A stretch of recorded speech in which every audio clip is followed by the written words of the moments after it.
capítulo 10, nós vamos ler do versículo 25 até o versículo 37. Quantos acharam? Digam amém. Aleluias, glória ao nome do Senhor. Senti força agora, amém. Glória a Deus. Bom, o epígrafo diz assim: o bom samaritano. Versículo 25. E eis que um certo homem, intérprete da lei, se levantou com o intuito de pôr Jesus à prova e disse-lhe: Mestre, que farei para herdar a vida eterna? Então Jesus lhe perguntou: que está escrito na lei? Como interpretas? A isto ele respondeu, ou seja, o intérprete da lei respondendo para Jesus: amarás o Senhor, teu Deus, de todo o teu coração, de toda a tua alma, de todas as tuas forças e de todo o teu entendimento. E amará o teu próximo como a ti mesmo. Então Jesus lhe disse: respondeste corretamente, faze isso e viverás. Ele, porém, ou seja, o intérprete da lei, querendo justificar-se, perguntou a Jesus: quem é o meu próximo?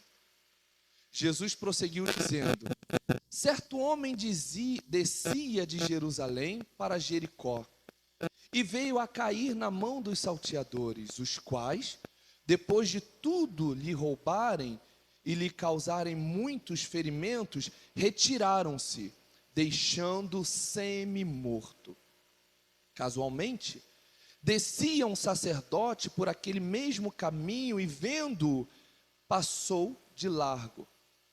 Semelhantemente, um levita descia por aquele lugar e, vendo-o, também passou de largo. Certo samaritano que seguia o seu caminho, passou-lhe perto e, vendo-o, compadeceu-se dele. E, chegando-se, atou-lhe os ferimentos, aplicando-lhes óleo e vinho. E, colocando-o sobre o seu próprio animal, levou-o para uma hospedaria e tratou dele. No dia seguinte, tirou 2 denários e os entregou ao hospedeiro, dizendo: cuida deste homem, e se alguma coisa gastares a mais, eu te indenizarei quando voltar. Qual destes 3 te parece ter sido próximo do homem que caiu na mão dos salteadores? Perguntando Jesus ao intérprete da lei. Respondeu-lhe o intérprete da lei: o que usou de misericórdia para com ele. Então lhe disse Jesus: vai e procede de igual modo. Amém? Vou pedir gentilmente que você feche os seus olhos, vamos orar.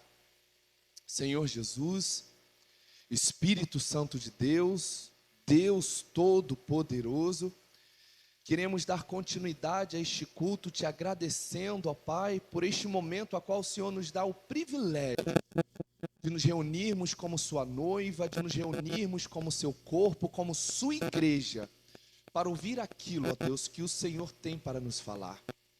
Senhor, muitos saíram de suas casas, eu não sei onde a maioria mora, mas muitos se deslocaram, ó Deus, não para ouvir o Joy, o pastor Joy, o homem Joy, o falho Joy, o pecador Joy.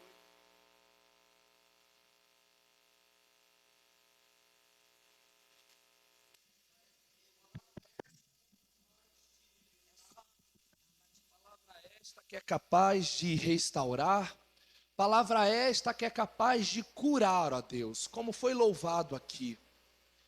Palavra essa que é capaz de mudar o nosso entendimento, de mudar as nossas características. A minha palavra não tem poder, mas a tua tem. Não é à toa que em meio a todas as suas escrituras, ó Deus, nós vemos grandes proezas através da tua palavra. A começar pelo haja, quando o Senhor liberou: haja luz, e houve luz. E hoje, Senhor, o que mais almejamos é que o seu haja venha a ser liberado em nossas vidas. É que o seu haja, Deus, venha a ser liberado na nossa saúde, na nossa família, nas nossas finanças, na nossa caminhada, na nossa fé, na nossa vida ministerial. Senhor, libera o seu haja. Abra o nosso entendimento para que hoje possamos compreender não aquilo que queremos, mas aquilo que o Senhor tem para nos falar.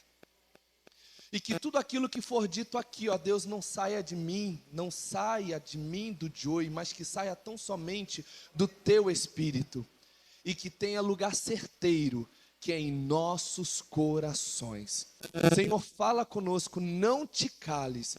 Em nome de Jesus é o que te pedimos, mesmo sem merecer.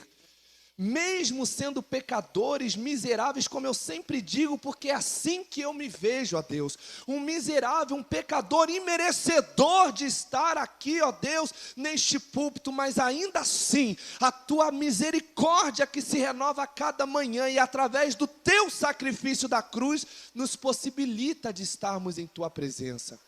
Através do véu que foi rasgado, através, aleluia, do sacrifício da cruz, através do tetelestai, ou seja, através do ato consumado, o Senhor nos dá a oportunidade de nos aproximarmos um pouco mais de Ti. Então, ó Deus, fala conosco, tira, Senhor, dos nossos ouvidos tudo aquilo que possa nos impedir de ouvir a Tua voz. Em nome de Jesus, fale conosco, é o que te pedimos. Amém. Podem se assentar, meus irmãos. Aleluias. Glória ao nome do Senhor. Minha irmã Vanessa, minha irmã Cris, viu que surpresa boa, que Deus as abençoe. Meus irmãos, sem sombra de dúvidas, para todos aqui unanimemente, nós estamos diante de uma relíquia do Evangelho. Nós estamos diante de uma das parábolas mais famosas existentes, né? Que é a parábola do bom samaritano. E quem professa essa parábola, como vocês bem viram, foi Jesus. Jesus foi um professor. Jesus foi aquele que liberou mais de 30 parábolas, justamente para nos auxiliar a entender alguns cenários. O que seria uma parábola? Parábola é uma metodologia que muitos utilizam, Jesus foi um expert nisso, de se utilizar de alegorias, criando situações irreais, para que os seus ouvintes pudessem entender um pouco mais daquilo que ele estava falando. Então, as parábolas, elas são alegorias, são cenários criados dentro de um contexto mais próximo dos seus ouvintes, para que eles então pudessem absorver. Por exemplo, a parábola do joio e do trigo, Jesus na situação, ele estava falando certamente para muitos agricultores, para muitos homens que lidavam com a lavoura. Então, quando Jesus fala da separação, da colheita que vai acontecer, se utilizando do joio e do trigo, é porque a maioria dos seus ouvintes lidavam com a lavoura. Então, seria de muito mais fácil entendimento para eles. Conseguem entender? Essa parábola, a parábola do bom samaritano, assim como a parábola do pastor que deixa as 99 e vai em busca daquela que se perdeu no caminho, é uma parábola muito famosa. É uma parábola que se equipara com essa já mencionada, é uma parábola que se compara com a da dracma perdida, né? Na verdade, é sempre uma trilogia, pode-se dizer assim. É sempre a parábola do bom pastor, que vai em busca da ovelha perdida, a dracma perdida e do filho pródigo. São parábolas muito próximas e uma vem complementando a outra. Na parábola da ovelha perdida, Jesus relata aquela ovelha que se perdeu no caminho, se perdeu das outras na caminhada. A parábola da dracma perdida, Jesus relata aquela pessoa, né, aquela vida que se perdeu dentro da própria casa, ou seja, dentro da própria igreja. E a parábola do filho pródigo é aquele que está na igreja, que tem tudo, mas ele quer viajar, ele quer se aventurar, ele quer ter grandes experiências e infelizmente as experiências não são tão boas e todos nós já sabemos muito bem do que trata essas três parábolas, e ele volta com o tempo arrependido e o pai, na verdade, o aceita, né, de braços abertos. Uma parábola que, na verdade, não era para ter o título Filho Pródigo, porque ele fala muito mais sobre o amor do pai do que sobre o amor do filho. Porque o filho que somos nós, pecadores, falhos, nós já sabemos como nós somos, né? Nós estamos aqui, mas a qualquer momento nos tornamos, obrigado, minha irmã, nos tornamos inconstantes e saímos, largamos, e não largamos apenas a igreja, largamos o caminho mesmo, o que é muito mais triste. Muitos de nós saímos da igreja e não conseguimos administrar que igreja institucional é uma coisa e Cristo é outra. Então a vida que você tem com Cristo e por Cristo, independente de você estar numa instituição ou não, você tem que continuar tendo, vivendo em retidão, vivendo em obediência, tendo a sua vida em santidade, tendo a sua vida em retidão. Então essa parábola do filho pródigo, ela fala muito mais sobre o amor do pai, que recebeu o filho com toda a polpa, né? Independente do que o filho tenha feito, inclusive matado ele. Como assim matado? Porque você há de se recordar que quando o filho vai embora, ele pede a sua parte na herança. E herança, como nós já bem sabemos, é algo que é dado quando o pai ou a mãe morrem. Então aqui, indiretamente, o filho estava matando o pai. Me dê as minhas coisas, me dê aquilo que eu tenho por direito. E vai viver a vida dele. Só que aí ele volta. E por ironia do destino, graças a Deus, ele encontra o pai vivo. E esse pai que o recebe e o abraça. E é esse mesmo pai que está aqui hoje, nessa manhã, recebendo a mim, recebendo a vocês. Sabe, não é pelo fato de eu estar aqui hoje como pastor, pregando, que eu sou melhor do que vocês. Eu já tive os meus altos e baixos, eu também já me afastei, mas assim como eu fui recebido pelo Pai, o Senhor nesta manhã também recebe a cada um de vocês. Não importa o que nós tenhamos feito, não importa os nossos erros, o Senhor nesta manhã, como a própria palavra do Senhor diz em Lamentações 3, 22, 23, as misericórdias se renovam a cada manhã, e consecutivamente o seu amor. Não é porque a misericórdia do Senhor se renova a cada manhã que eu vou pecar toda noite. Também não é por aí, né? A gente também não pode invalidar, a gente não pode negligenciar, a gente não pode banalizar a misericórdia do Senhor. Para que Ele possa te receber, para que Ele possa te abraçar, para que Ele possa tirar e colocar nos nossos dedos um anel, é necessário que haja o arrependimento. E além do arrependimento, é necessário que haja o deixar. A palavra do Senhor diz que aquele que confessa e deixa o pecado, o Senhor é fiel e justo para perdoar. Este encontra misericórdia. Não sou eu que estou falando, é a palavra que diz. Você pode ir contra o que eu digo, mas você não pode ir contra o que a palavra diz. Então Jesus ele fala diversas parábolas. Existe a parábola do juiz iníquo, existe a parábola da figueira, diversas parábolas justamente para falar a mesma língua daqueles que estavam ouvindo ali Jesus. E a parábola do bom samaritano não é diferente. Mas para que a gente possa entender um pouco sobre a parábola do bom samaritano, é necessário nós entendermos o contexto. E o contexto começa desde o primeiro versículo do capítulo 10, onde tem como título a missão dos 70. Para que você entenda, Jesus ele não tinha apenas 12 discípulos, ele tinha muitos outros, só que os mais próximos eram os 12, os mais próximos eram os 3, os mais próximos era um, não é verdade? E assim é na nossa vida, nós temos diversos conhecidos, mas não temos tantos amigos, e em meio a tantos amigos existem aqueles que são mais próximos, em meio àqueles que são mais próximos ainda existem aqueles que são mais íntimos, e com Jesus não era diferente. Então aqui Jesus ele envia os seus 70 discípulos para precederem a presença dele em algumas cidades, em algumas regiões, levando o evangelho, levando as boas novas. E quando Jesus libera eles, Jesus diz: vocês vão de 2 em 2 e vão entrar nas cidades, só que vocês não vão de mãos vazias, vocês vão com poder e autoridade do Espírito. E quando vocês entrarem na casa de alguém, vocês dirão que a paz do Senhor esteja convosco, para que vocês vocês também possam levar a minha paz.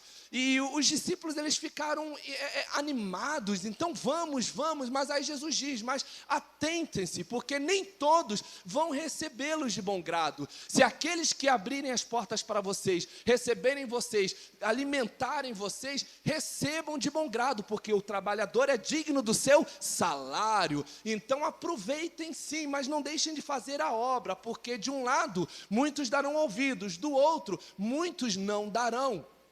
E ele inclusive fala, lá no versículo 12, para aquelas cidades que possivelmente não dariam ouvidos, ele diz, digo-vos que naquele dia haverá menos rigor para Sodoma do que para aquela cidade que não receber vocês. Ou seja, aqui Jesus está deixando claro, inclusive, como já foi dito aqui no estudo, que o problema de Sodoma e Gomorra não foi exatamente a suposta existência dos homoafetivos. Não, aqui Jesus deixa muito claro que um dos motivos que causou a destruição foi a falta de hospitalidade. Então aqui Jesus está dizendo, aquela cidade que vocês entrarem, aquela casa que vocês tentarem entrar e levar a minha paz e negarem a presença de vocês, estarão negando a mim, porque aqueles que não te recebem, não recebem a mim. Então saiam daquele lugar e não se preocupem, guardem o seu coração, porque o rigor que virá sobre eles será maior do que para Sodoma. E essa palavra vem de encontro a mim e a você, que muitas das vezes queremos alcançar uma vida, muitas das vezes queremos pregar para alguém, muitas das vezes queremos salvar alguém. Na verdade, nós não temos poder para salvar ninguém, quem salva é a palavra. Mas muitas das vezes as pessoas se fecham, muitas das vezes elas fecham os ouvidos para a palavra de Deus, para tudo aquilo que Deus tem para fazer na vida deles. Deus está falando, guarda seu coração. Se eles não querem ouvir, se ausente-se sim. Não jogue pérolas aos porcos. Porque por mais preciosa que a palavra possa ser, mas se você jogar em lugares indevidos, você vai estar jogando pérolas, riquezas na lama. Então não jogue pérolas aos porcos, se retire com honra, bata o pó dos seus pés e se retire, porque naquele dia haverá mais rigor para aquele que teve o seu coração endurecido. E Jesus continua então, a palavra continua a discorrer, e ele começa a falar que muitas pessoas iriam fechar os seus corações, não iriam receber os discípulos, e ainda assim, quando os discípulos retornam, eles retornam muito felizes, porque eles puderam ver grandes maravilhas, e eles retornam dizendo, Senhor, nós fomos em alguns lugares, e falamos sobre o seu nome, impusemos as nossas mãos, através da autoridade que o Senhor tem, através do seu nome, nós vimos pessoas sendo curadas, nós vimos pessoas sendo libertas, nós vimos pessoas sendo restauradas pelo poder do seu nome. Isso é maravilhoso, não é verdade? Você ter a oportunidade de poder orar por alguém e você vê a mudança na vida dessa pessoa, seja física, seja financeira, seja espiritual, seja fraternal. É muito bom você poder acompanhar a vida dessa pessoa e você ver que as suas orações, não que nós tenhamos poder, porque não temos poder algum, mas através do poder e autoridade que existe no nome de Jesus, Deus foi lá com graça e misericórdia e operou e libertou aquela vida. Então isso é muito bom, e os discípulos voltam dizendo, Jesus, nós vivemos coisas incríveis, nós tivemos grandes experiências em teu nome, foi maravilhoso, e a palavra aqui relata apenas coisas boas, mas é claro que também houveram coisas ruins. É claro que os discípulos não tiveram 100% de êxito, enfim, nos seus resultados, como eles gostariam, assim como eu e assim como vocês. Muitas das vezes a gente gostaria de fazer algo 100% maravilhoso para Deus, Eu, por exemplo, quando eu subo aqui, pela graça e pela misericórdia, a minha intenção é fazer o melhor, mas em algumas situações dá sempre uma rateada. Isso é bom, porque isso só comprova o quão limitado nós somos. Quando nós ministramos o louvor, a gente quer fazer o melhor, mas tem hora que a voz não alcança a nota, tem hora que o tecladista desafina, tem hora que as coisas não saem tão bem, e com os discípulos não foi diferente. Por mais que eles chegassem e dissessem, Senhor, nós vimos grandes coisas, mas coisas ruins também aconteceram. Mas o que me chama a atenção é que quando eles chegam para falar com Jesus, eles contam apenas as coisas boas, as coisas maravilhosas. É como se eles estivessem dizendo: nós vivemos tantas coisas boas que as coisas pequenas não são nada diante das grandes maravilhas que nós podemos viver através do seu nome. E essa palavra vem para mim e para você nesta manhã. Será que você tem vivido coisas maravilhosas em Deus? Porque muitos de nós, ao decorrer da nossa caminhada, nós deixamos que coisas pequenas nos atrapalhem.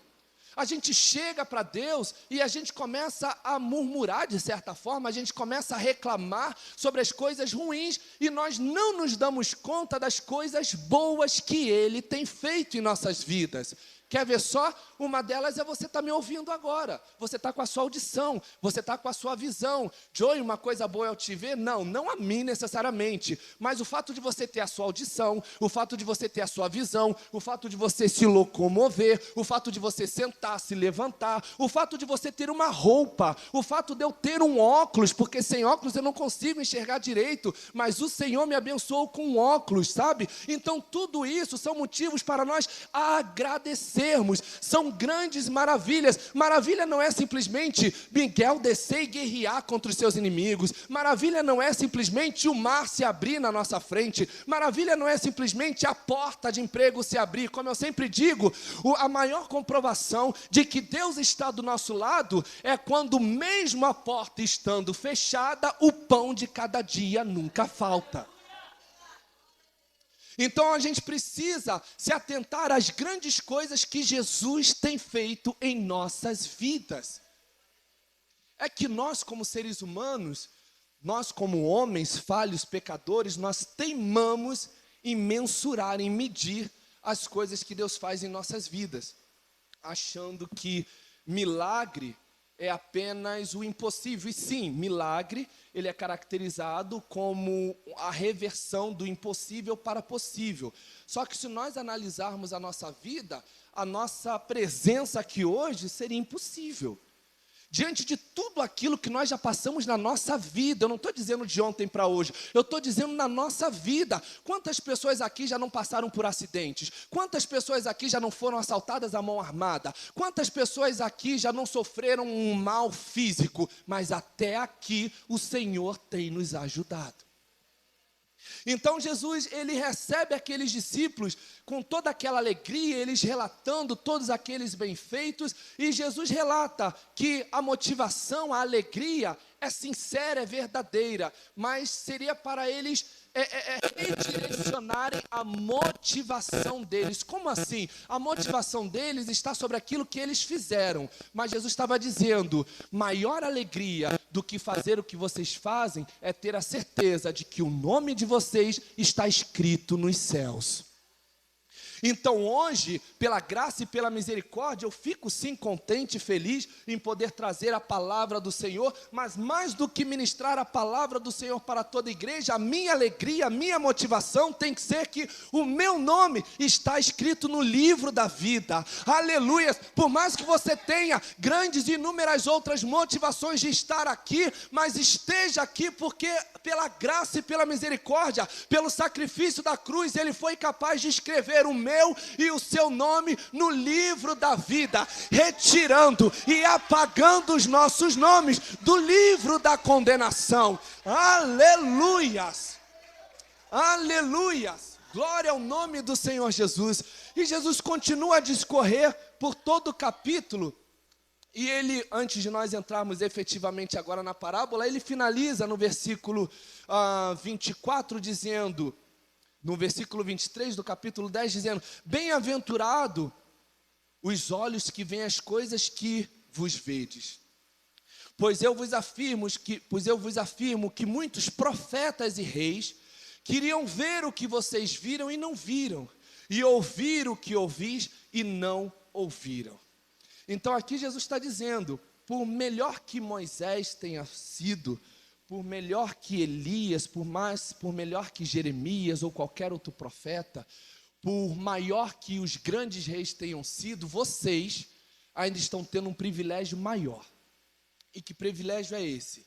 O privilégio de estarem comigo, o privilégio de me ouvirem, o privilégio de receberem instruções diretas dos meus lábios.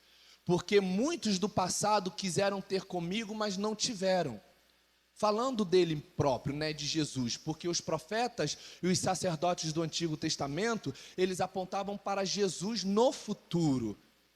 E hoje, no cenário atual, quando Jesus diz que eles eram bem-aventurados, é porque eles estavam tendo acesso direto. Acesso esse que não parou com a morte de Jesus na cruz. Acesso esse que ainda é possível para mim e para você através das Escrituras. Nós ainda temos livre acesso ao Cordeiro Santo de Deus. Haja vista que o véu foi rasgado para nos dar acesso direto. Nós não precisamos de sacerdotes. Nós não precisamos mais, supostamente, de uma pessoa que nos leve até a Deus, até a Jesus. Não, nós só precisamos entrar no nosso quarto, fechar a nossa porta, dobrar o nosso joelho e ter a nossa intimidade com o nosso bom Deus. Jesus disse: ninguém vem ao Pai senão por mim. Então, se nós desejamos chegar até o Pai, precisamos passar e nos relacionar com Jesus. E para nos relacionar com Jesus, você não precisa de mim, não. Porque eu não vou estar do seu lado em todos os momentos. Eu não vou estar do seu lado em todas as horas. Eu não vou estar do seu lado todos os dias, todos os meses. Mas Jesus vai.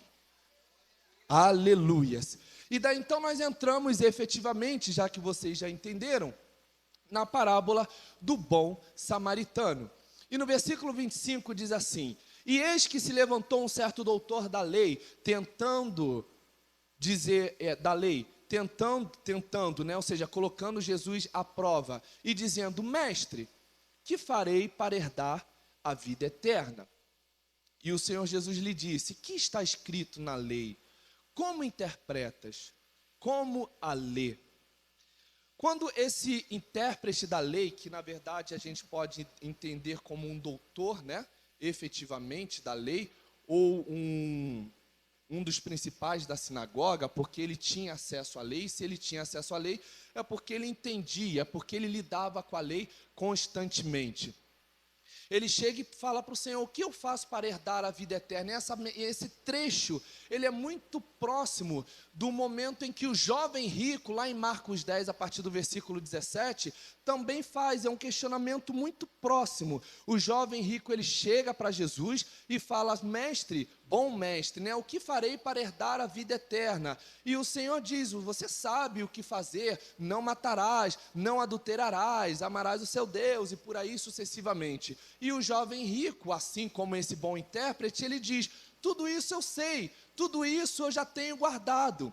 Só que tanto na mensagem do jovem rico como aqui no bom samaritano, Jesus ele dá um retorno dizendo: você sabe, mas não adianta saber sem praticar. Você sabe, você decora, você entende. Eu pergunto, você responde. Mas a evidência do saber não é apenas saber, mas sim praticar. Então não adianta você me listar tudo que você sabe, toda a lei, se você não praticar. Tiago, no livro de Tiago, já bem dizia, Tiago 1:22, que sejamos nós não apenas ouvintes, mas sim praticantes da palavra. Se você não pratica, infelizmente, todas as suas palavras são em vão. É como o amor, né? Eu não posso dizer: minha irmã Ana, como eu te amo. Mas o que vai realmente evidenciar o meu amor não é o que eu falo, é o que eu faço.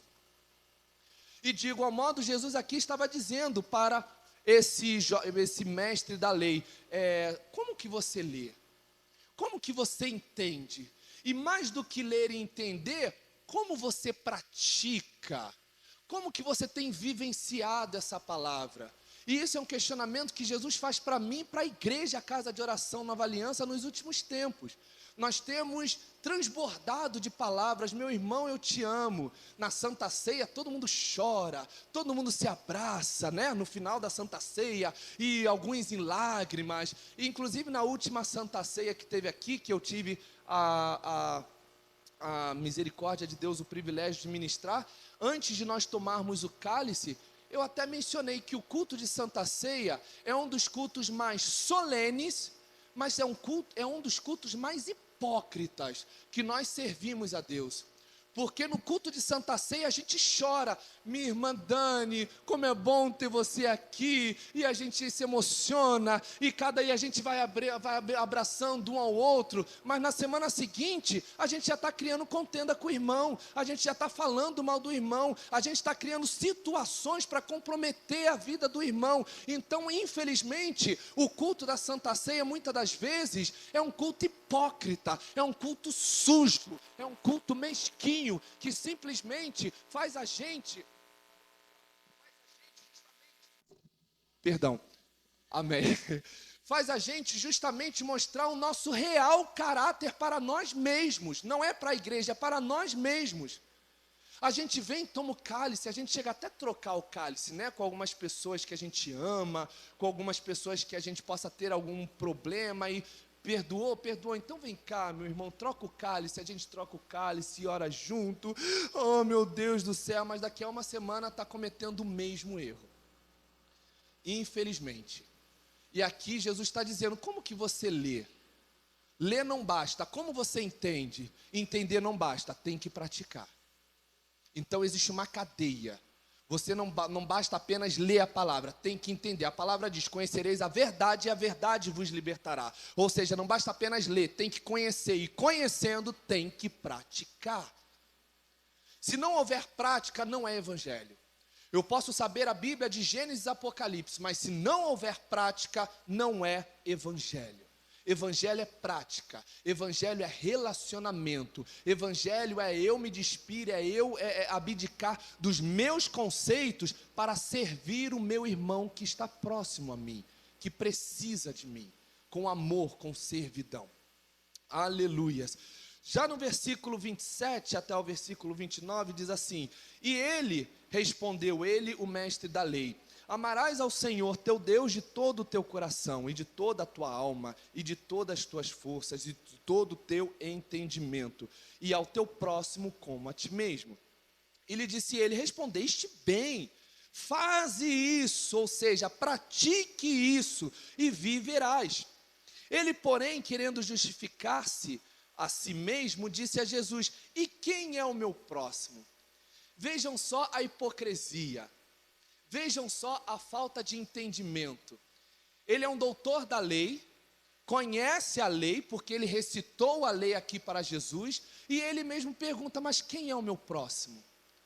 Aqui ele deixa muito claro que o conhecimento das escrituras que ele tinha estava sendo invalidado pela prática. Ele não praticava. Ou seja, há anos e anos ele conhecia a lei, mas não conhecia a prática. E ele fala, amarás o Senhor, o teu Deus, de todo o teu coração, de toda a tua alma, com todas as suas forças e de todo o teu entendimento, e ao teu próximo como a ti mesmo. Esse momento, quando ele fala aqui, eu sou arrebatado para o que a palavra diz, que não tem como nós dizermos que amamos a Deus, quando na verdade não amamos ao nosso irmão, que vemos, que tocamos, ou seja, não tem como nós dizermos que amamos a Deus que não vemos, que nunca vimos, e renegarmos, negligenciarmos o nosso relacionamento com o nosso próximo, porque muitas das vezes Deus, ele se materializa através do nosso irmão. Lembra do que ele mesmo disse certa vez? Eu tive sede e não me deste de beber. Eu tive fome e não me deste de comer, sabe? Então, muitas das vezes, um irmão, ele chega para você angustiado, não é necessariamente ele, às vezes é Jesus querendo testar o teu coração para saber até onde você vai com o seu perdão, com a sua caridade, com o seu amor ao próximo. Muitas das vezes nós vemos irmãos passando fome, passando necessidade ou qualquer outra situação e a gente negligencia, mas é a oportunidade que Jesus está nos dando de nos aproximarmos não apenas do nosso irmão, mas dele, que está se materializando através daquela situação. Quantos conseguem entender essa informação? É Deus nos dando a oportunidade de provar que verdadeiramente nós amamos a Ele que não vemos, amamos a Ele que não tocamos, amamos a Ele que não abraçamos, mas através desse amor ao próximo, nós chegamos até Ele. Amém? E ele pergunta, e quem é o meu próximo? Se fazendo de doido, né? E Jesus começa então a relatar a parábola do bom.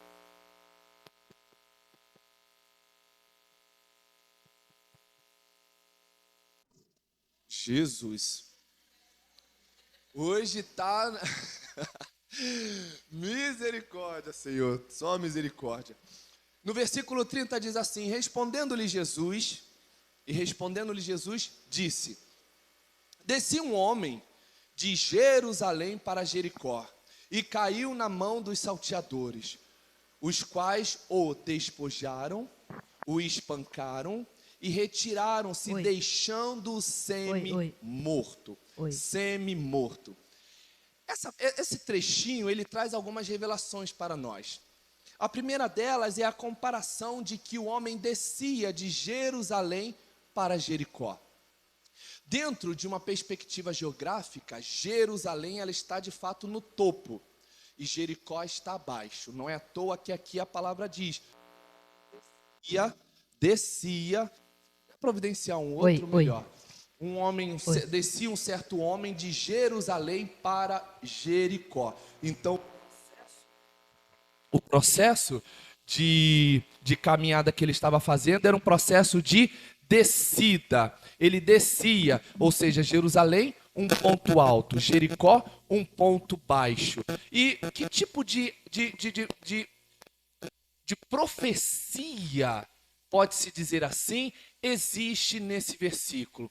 Jerusalém aponta para templo. Templo é onde aconteciam os sacrifícios, onde acontecia as ofertas, onde anualmente os judeus de qualquer período, de qualquer localização, se reuniam para justamente oferecerem as suas ofertas a Deus. Não é à toa que em 1 Samuel a gente vê Ana e Eucana, de ano em ano, indo até o templo para oferecer as suas ofertas, não é verdade? E isso acontecia de ano em ano. Então, o templo, ele aponta para um local, Jerusalém, né? Melhor dizendo, aponta para um local onde existe sacrifício, onde existe oferta, onde existe adoração. Então aqui a palavra está dizendo que esse homem descia, ou seja, ele descia de nível. Ele estava no alto, estava em Jerusalém, mas descia para Jericó, ou seja, descia para um nível mais baixo. Você há de recordar que certa vez Jesus também disse para os seus discípulos: ficai em Jerusalém até que do alto sejais revestido de poder. Em outras palavras, era Jesus dizendo: fique no alto, fique na torre de vigilância, não se detenha nem para a direita nem para a esquerda, ficai atento em Jerusalém até que do alto sejais revestido de poder, ou seja, fique na posição, fica no alto, não desça para Jericó, fique no topo. E Jesus está falando para mim e para você nesta noite: qual posição você tem se colocado? Jerusalém ou Jericó? Jericó é conhecido como a cidade da muralha, ou seja, uma cidade que era petrificada, que era dura de coração. Jerusalém aponta para sacrifício, Jerusalém aponta para oferta, Jerusalém aponta para adoração. Que tipo de cristãos nós temos feito, nós temos sido ultimamente? Cristãos que residem ou que estão constantemente em Jerusalém ou em Jericó? E a palavra diz que este homem descia de Jerusalém para Jericó, e ele caiu na mão dos salteadores, que os despojaram e o espancaram. E aqui a gente entende perfeitamente que esses homens maus, ladrões, vândalos, eles roubaram este homem, e além de roubarem ele, fizeram mal fisicamente a este homem. E isso é o que acontece comigo e com você. Quando nós saímos de Jerusalém, a caminho de Jericó, muito de nós é roubado. Muitas coisas são roubadas de nós.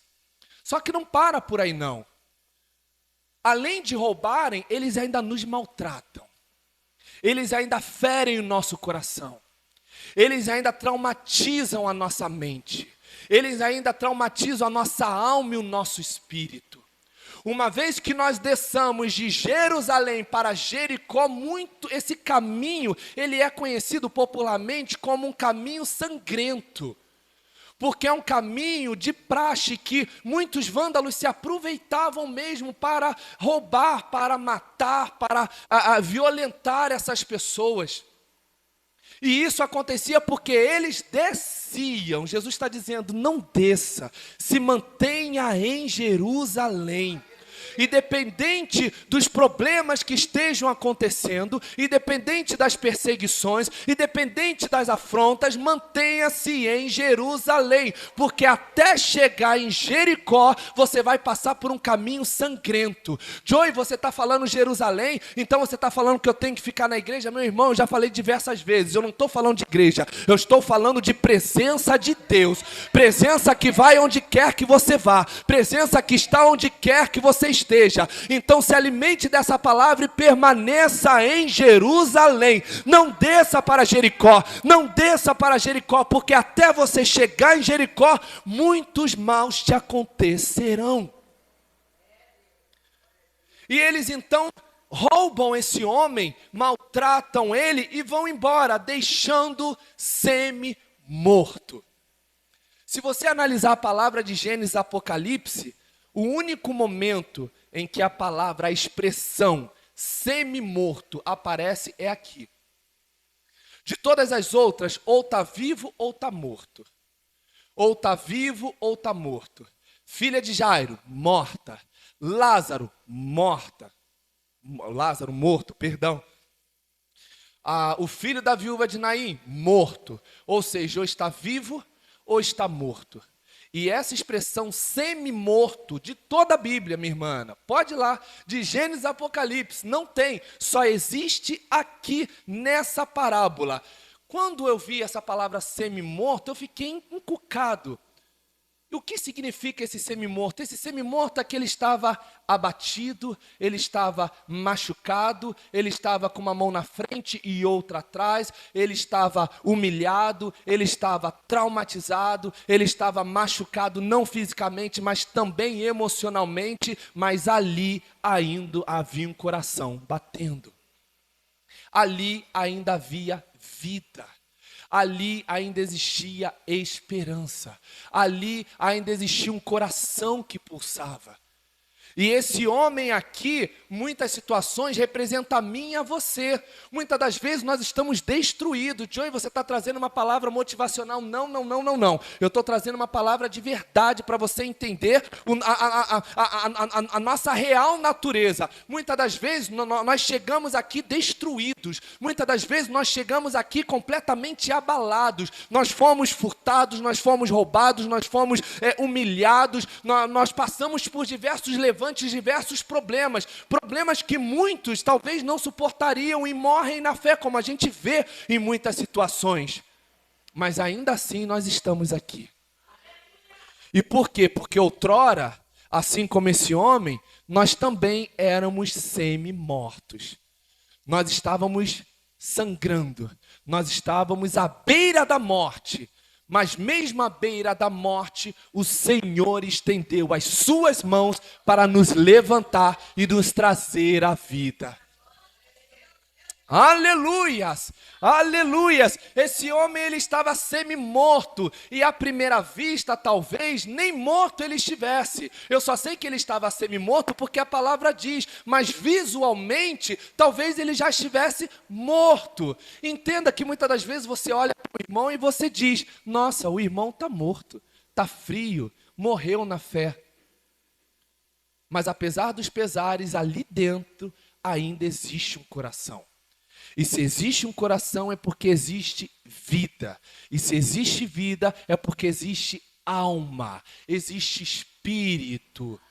E precisa ser tratado, precisa ser curado, precisa ser reestabelecido. Aleluia. No versículo 31 diz assim, e ocasionalmente descia, ou seja, também descia de Jerusalém para Jericó no caminho, pelo mesmo caminho certo sacerdote. E vendo, passou de largo. 32. E de igual modo, ou seja, igualmente, descia um levita. Chegando àquele lugar e vendo, ou seja, vendo o homem que estava ferido, passou de largo. Ou seja, tanto o sacerdote quanto o levita, eles descendo, fazendo o mesmo caminho de Jerusalém para Jericó, eles avistaram aquele homem aparentemente morto, porém semi-morto, e eles deram de lado e seguiram. Talvez muitos de nós, ao decorrer do tempo, a gente criticasse esses homens. E, de fato, existe sim um motivo de crítica, porque eles poderiam sequer terem se importado, né? Eles poderiam muito bem ter chegado próximo, entender o que possivelmente tinha acontecido, mas eles deram de lado.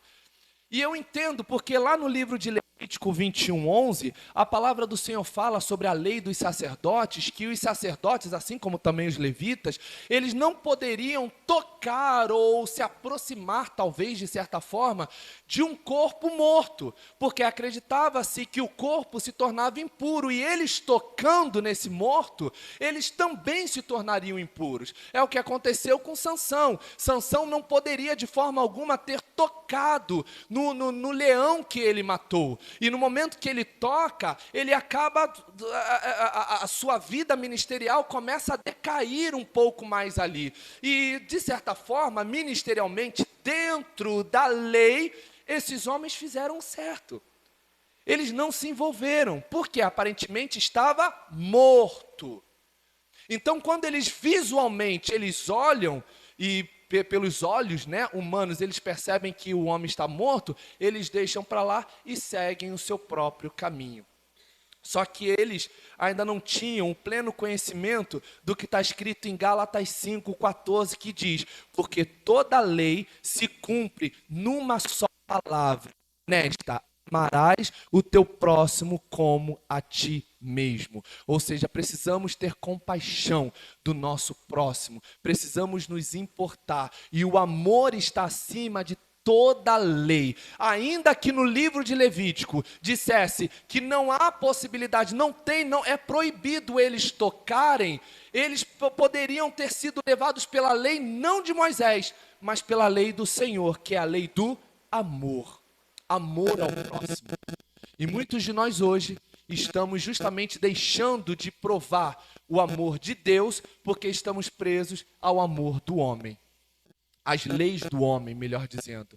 Estamos tão envolvidos em protocolos, porque eu não posso me aproximar do irmão da igreja A, da igreja B, porque é da igreja A, da igreja B, então eu vou ficar na minha. Então eu não vou me aproximar. Isso é protocolo, isso é lei. Isso é lei do homem, não é a lei de Deus. Ah, vai ter uma festividade na igreja A, na igreja B. Eu tenho algo na minha igreja? Não, não tenho. Então eu vou. Se eu puder, eu vou prestigiar os meus irmãos, vou lá compartilhar da comunhão com os meus irmãos. Só que existem alguns lugares que te proíbem. Existem lugares que dizem, não, você não pode ir, porque lá naquela igreja assim, assim, assim, assado. Lei do homem, não de Deus. Então, que hoje possamos sair daqui hoje com esse entendimento de justamente conseguirmos desmistificar o que é lei do homem e o que é lei de Deus. Porque Deus preza pela comunhão entre os irmãos. Não é à toa que ele disse, ó, quão bom e suave é que os irmãos vivam em união. Aleluias. Então, tanto o sacerdote quanto o levita, eles passaram e deram de lado, né? Ou seja, eles pouco se importaram. No versículo 36 diz assim, mas um samaritano que ia de viagem, chegou ao pé dele, e vendo, moveu-se de íntima compaixão. E aproximando-se, atou-lhe as feridas, deitando-lhe azeite e vinho, e pondo-o sobre o seu animal, levou-o para uma estalagem e cuidou dele. E partindo no outro dia, tirou 2 denários, 2 dinheiros, né, em algumas versões, e deu ao hospedeiro e disse, cuida dele, tudo que de mais gastares, eu te pagarei quando voltar. Lucas, assim como João, ele foi um escritor muito detalhista. João, ele era muito detalhista às questões do tempo. Na passagem do cego de nascença, ele fala o cego de nascença, ou seja, ele era cego a vida toda. No campo de Betesda, ele relata que aquele paralítico, ele estava ali, se não me engano, há 38 anos. Então, são alguns detalhes que João nos traz para que nós possamos ter uma compreensão maior do tempo, do período em que cada situação se deu. Aqui, a gente vê um detalhe implícito, onde Lucas nos traz. Que detalhe é esse? Perceba que quando ele fala que tanto o sacerdote quanto o levita, eles estavam vindo de Jerusalém para Jericó, né? Ele fala que o homem vinha de Jerusalém para Jericó. Ele fala que o sacerdote vinha de Jerusalém para Jericó. Ele fala que o levita vinha de Jerusalém para Jericó. E por que é que no bom samaritano ele não fala? Porque o bom samaritano ele estava fazendo o caminho inverso. Aleluias! Ele não estava descendo de Jerusalém para Jericó. Ele estava subindo de Jericó para Jerusalém. Aleluias, aleluias, aleluias, aleluias. E assim, a gente só consegue entender quando a gente vasculha, pesquisa, pergunta. E quando eu vi isso, eu me deparei com essa revelação. Eu falei, Senhor, misericórdia. Quem sou eu para ter acesso a essa informação? E o Senhor comprovou verdadeiramente, ele estava fazendo um caminho diferente. Porque o texto diz assim, mas um samaritano que ia de viagem para onde? Para o templo, para oferecer as suas ofertas, para oferecer o seu sacrifício. Joey, como você sabe disso? Porque ele estava levando vinho. Joey, como você sabe disso? Porque ele estava levando óleo, que são elementos que são dados num processo de libação, no processo de sacrifício. Então aqui a gente entende que ele não estava descendo, ele estava subindo. Aleluias, aleluias, aleluias, aleluias. E a minha oração nessa manhã é que você não desça de Jerusalém para Jericó, mas que você, como bom samaritano, você possa subir de Jericó para Jerusalém. Aleluias. Veja que a palavra, ela não deve ser apenas lida, ela tem que ser estudada. Se você ler a palavra, muita coisa vai passar desapercebido. E a riqueza da palavra não está apenas nela em si, mas está no se envolver com ela, no entender ela. Então, a palavra diz que ele ia de viagem, né? E ele vendo o homem, ele chegou perto dele, ou seja, ele se aproximou desse homem. Coisa que nem o sacerdote, nem o levita fizeram. Eles olharam e dali mesmo eles seguiram o caminho deles. E a palavra diz que ele colocou azeite e vinho. O vinho, nós já sabemos, ele funciona como antisséptico natural e ele também inibe a fonte de sangramento, né? O vinho ele tem essa possibilidade.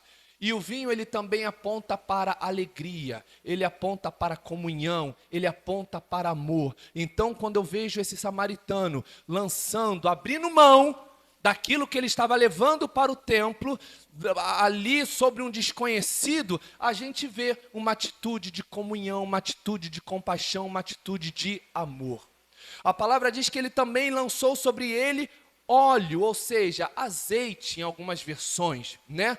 E por que isso? Porque o azeite, um dos propósitos do azeite é proteger.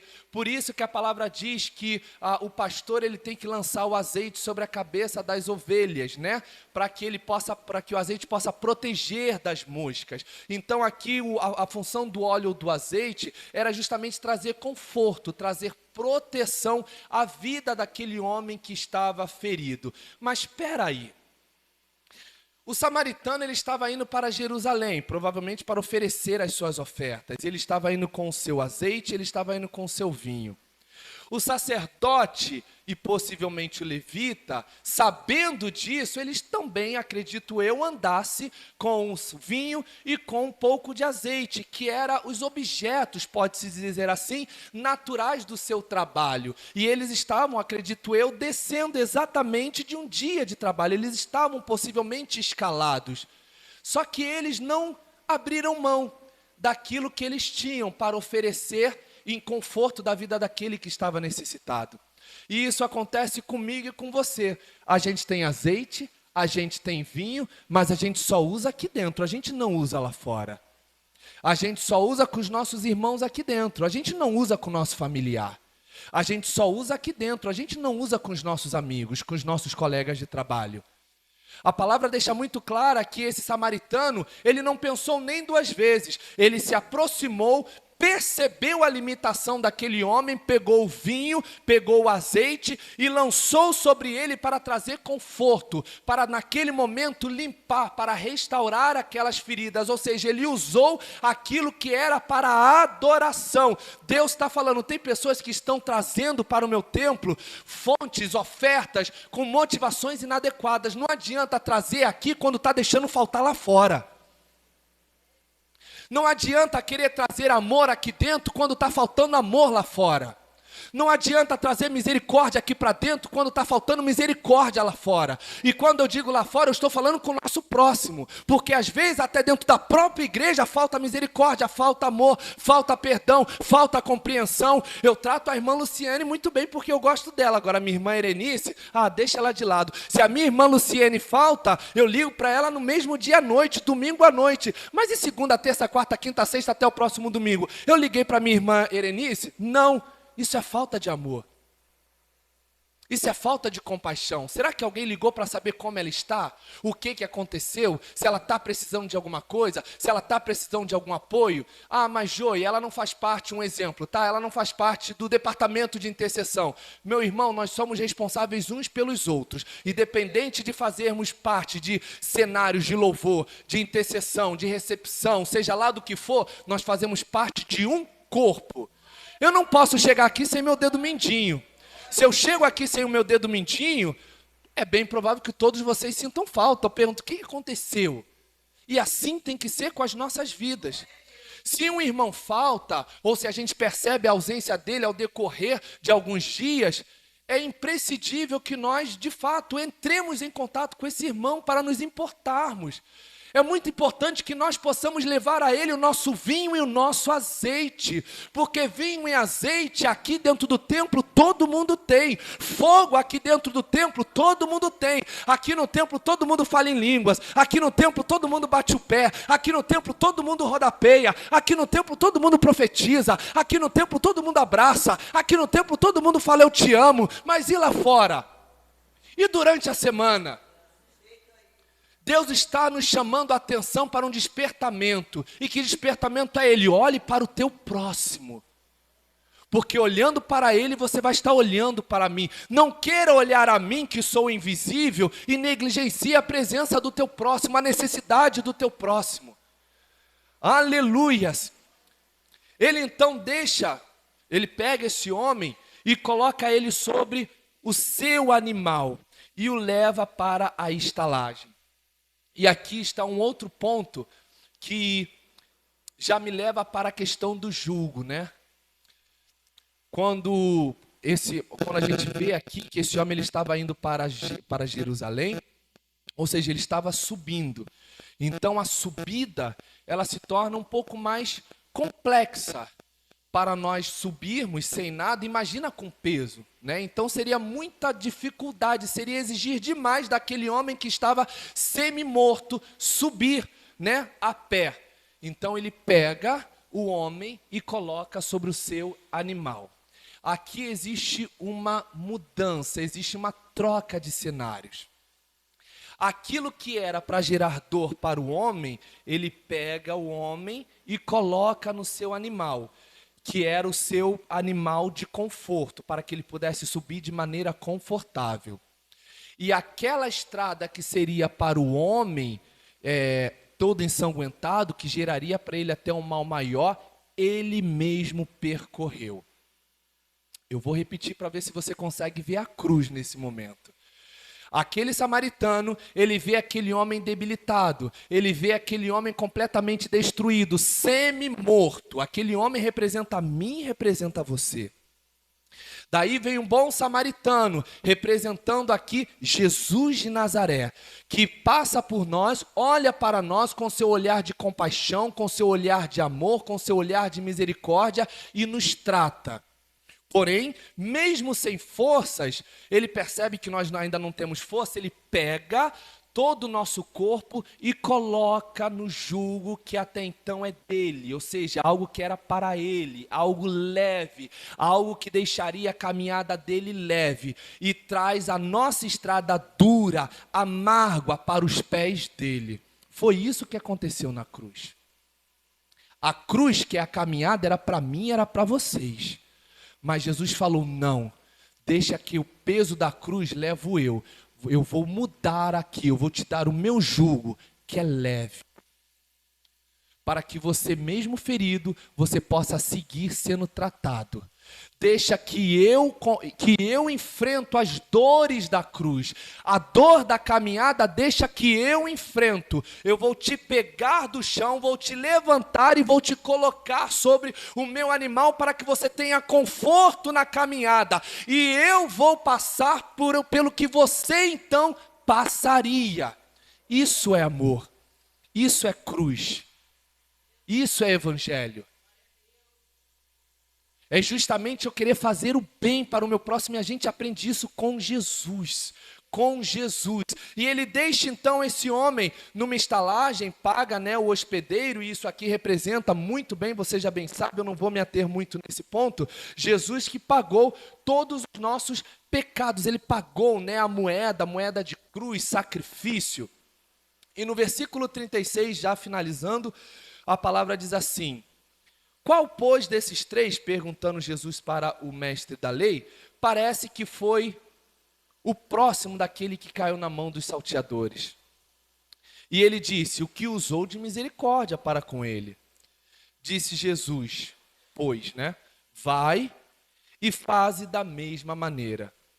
O interessante aqui no versículo 36 é que esse homem, ele se mantém no orgulho.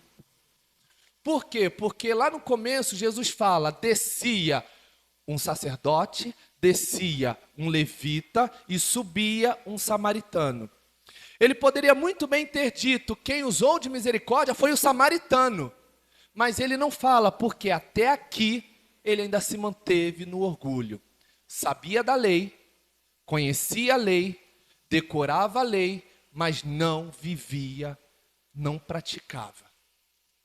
Então aqui a gente vê que esse homem ele se nega a justamente expor o nome do por conta aí de toda essa todo esse problema que havia entre os judeus e os samaritanos. Podem se colocar, meus irmãos, em nome de Jesus, podem subir em nome de Jesus. E no final do versículo 37 ele diz, e o que usou de misericórdia para com ele? Disse Jesus, vai e faze da mesma forma. E nessa manhã, depois de toda essa mensagem, né, talvez um pouco longa, você possa pensar, poxa, então eu preciso realmente encontrar o meu próximo. Na verdade, o próximo não é aquele que é ajudado, o próximo é aquele que ajuda.